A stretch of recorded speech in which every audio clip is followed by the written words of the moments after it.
dala-dala'y kabuhayan, bunga sa mamamayan, pagpapalahi ng halaman, ang serbisyo sa ating bayan. Hangad ay masadla ng ani, makikinabang ang marami, halamang inaani. Maraming buhay ang puputi.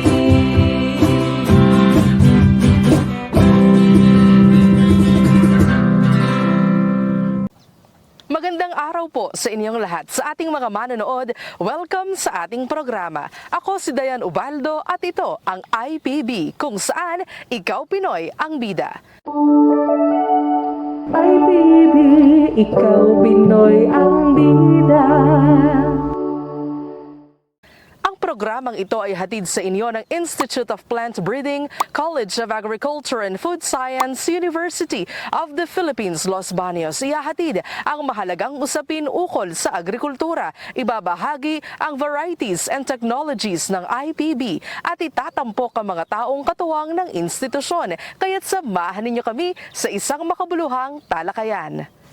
Nakapagtanim o nakakain ka na ba ng kamoteng kahoy, balinghoy o kasava? Yan ang pag-uusapan natin ngayong umaga. Ang kamoteng kahoy ay isa sa pinakamahalagang pananim sa bansa na kadalasang kinukonsumo bilang pagkain ng tao, pagkain ng hayop at sangkap sa pagluluto.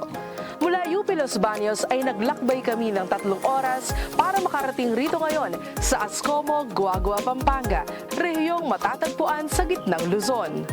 At para ibahagi sa atin ang kaniyang tagumpay sa produksyon ng kamoteng kahoy, makakasama at makakapanayam natin sa bihirang pagkakataon ang isang licensed veterinarian, full-time farmer, owner at manager ng Torno Agro and Enterprise since 2005 na may pinakamalaking produksyon ng kamoteng kahoy sa bansa at top cassava grower ng Pilipinas. Walang iba kundi si Dr. Richard Santos Torno.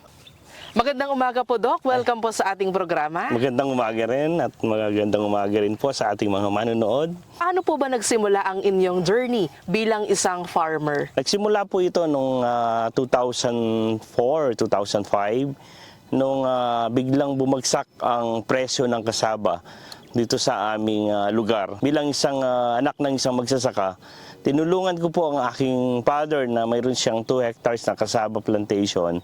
Hinanapan ko po ito ng market. Sinama ko na rin po yung mga ibang farmer po dito sa aming area upang mabenta po yung mga kasaba nila. Noong nag-start at dahil sa tuloy-tuloy po na pangangailangan, doon kami nag-start, nagtanim na ng mga kasaba dito sa aming area. Sino naman po o ano ang nagbigay sa inyo ng higit na inspirasyon para tahakin ang larangan po ng pagsasaka? Sabi nga ng mga kapatid ko dahil as a veterinarian, sabi niya, tutukan ko nga yung profession ko. Pero nakita ko sa sarili ko na mas kailangan ako ng mga magsasaka.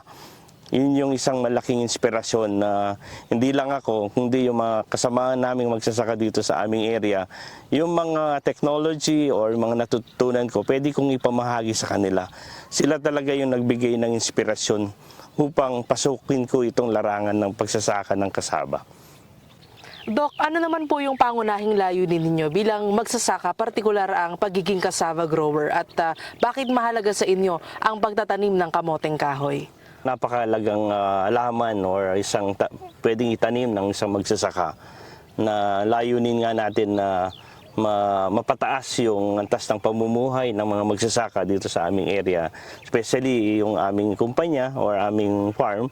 Mapaganda yung production, lalo na sa area namin. Nakita ko talaga wala ko kaming irigasyon. Itong kasaba, ito yung akma na pwedeng itanim dito sa aming area. Doc, ano naman po yung mga hinarap ninyong mga suliranin o pangamba noong nagsisimula pa lamang po kayo na magtanim ng kamoteng kahoy? Yung init nga dito, like ito, nakakaranas tayo ng El Nino.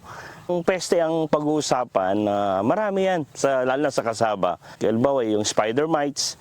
Kung maganda naman yung pagpili ng variety or maganda yung timing, pwede nating maiwasan. Dati yung paglalagay namin ng abono, dahil di naman nga ako agriculture, pero sa katagalan, yun nga yung mga problema nga namin before, yung pagbibigay namin ng abono, especially yung nitrogen.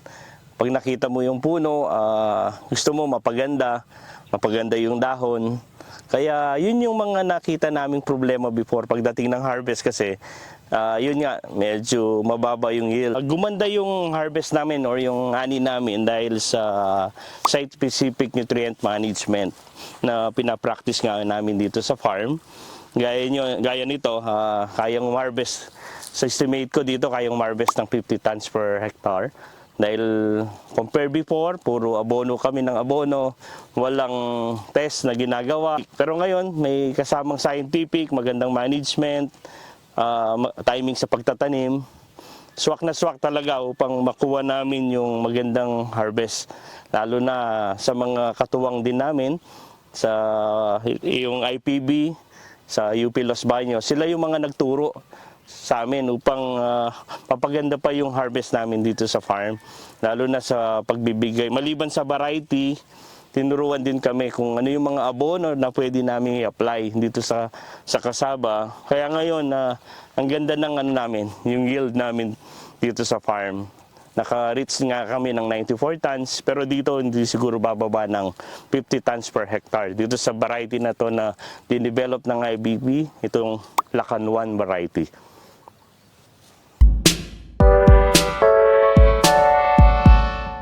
Ang Lacan 1, Doc, ay isa sa mga variety po na na-develop ng Institute of Plant Breeding. Bakit po ito ang napili ninyong variety? Totoo niya na napakadami na nung pinili ko. Pero ito pa rin yung number 1 na variety dito sa farm dahil alam ko 2017 nakakuha kami ng 94 tons na yield dito sa variety na to. Pero in average dito sa farm namin, di kami bumababa ng 40 tons per hectare. Pero may potential siya na maging 94, 90, yun nga, 74, 94, yung mga na-harvest namin dito sa aming record. And itong Lacan 1 na to na napakatibay niya compare sa dati naming variety na tinatanim dito. Napakatibay niya sa sasakit, especially yung spider mites na sinubukan nga namin na tinanim sa gitna ng dating variety namin, survive pa rin siya. Kaya sabi ko, ito talaga yung variety na binigay ng Panginoon dito sa aming area or sa farm namin. At pini-encourage ko rin yung mga kasamaan naming farmer na itong imagine, ang ganda ng yield, then matibay pa sa sakit, resilient pa siya or matibay sa init or sa drought resistant talaga itong variety na to. Ito yung pinaka mainit na lugar sa amin, pero kita nyo survive pa rin si Lacan 1. Kaya napakaganda ng dinevelop ng IPB na isa kami sa mga nakinabang na mga farmer dito sa Pampanga. Hindi lang to, alam ko na naibahagi na rin namin ito as far as Mindoro, Palawan, even sa Norte.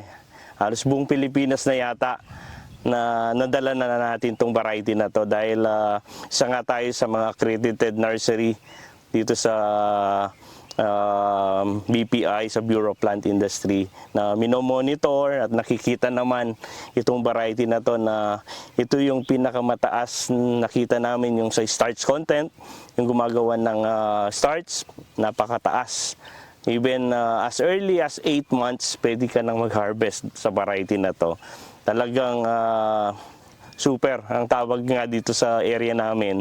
Itong, minsan hindi alam yung Lacan 1, super torno raw pag galing dito. Pero sabi ko, Lacan 1 po yan galing IPB or galing UPLB. Kaya salamat po sa mga scientists na nag-discover po na itong variety na to. Kaya kami po ngayon ay masaya at tinatamasa po namin ang inyong pagsisikap at kagalingan. Kaya talagang maraming salamat po sa IPB.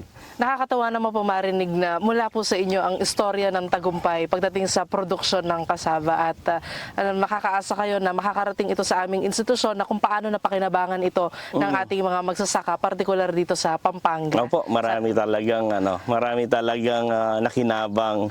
Actually, may mga farmer po kami rito sa area namin. Nakapagtapos na po sila ng doktor, lawyer, dahil sa pagtatanim nga lang po ng kasaba. Itong kasaba na Lakan 1 variety, na kulay yellow po ito, na hindi na po sila nangangailangan ng coloring pa upang maging color yellow po yung kasaba. Pag yellow is mataas sa vitamin A. Kung quality lang ang pag-uusapan, mataas ang starch. So yung ginagamit ng isa sa mga kliyente po namin, ang Don Benito's Kasaba Cake, or ito po yung tawag po namin ng pambansang kasaba, ang Don Benito's. Kaya akma po itong variety na aming sinusupply po sa kanya. Kaya masaya po kami na maliban sa ang ganda po ng yield, masarap pa po itong variety. Ito po yung dinadala po pang-export. Kaya kung mga OFW, pag nakita nyo po yung grated kasaba na binibili po sa mga Asian stores sa US or sa Australia, galing po yan dito sa Pampanga. Kaya itong Lakan 1, akma po ito sa pangangailangan ng bansa. May mga lugar nga po kaming nabigyan ng mga planting materials before Yolanda sa Leyte. Bumisita po sila dito sa aming lugar. After 3 years, nagka-Yolanda sa kanila.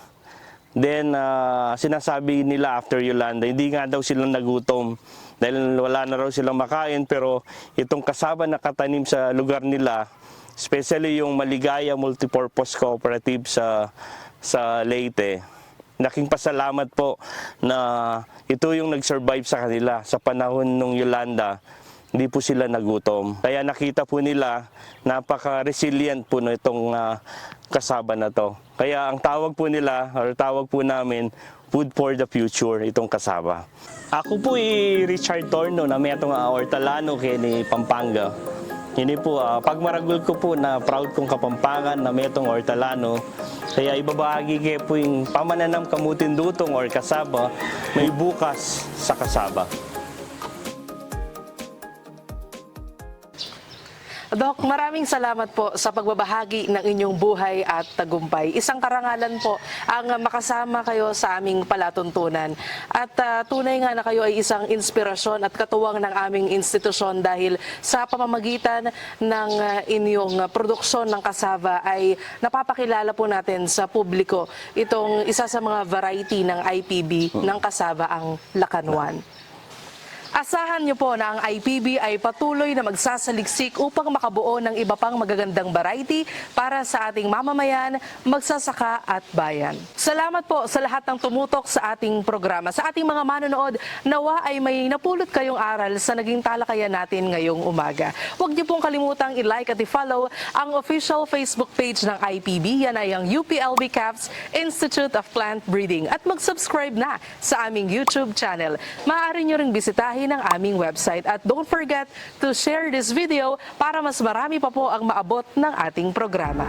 Muli, ako si Dayan Ubaldo at ito ang IPB, kung saan ikaw Pinoy ang bida. Pag nagtanim ng kaalaman, aanihin ay kaunlaran. Welcome po sa ating programa. Ay, sorry. Nagulat ako. Problema, especially yung sobra, yung maingay.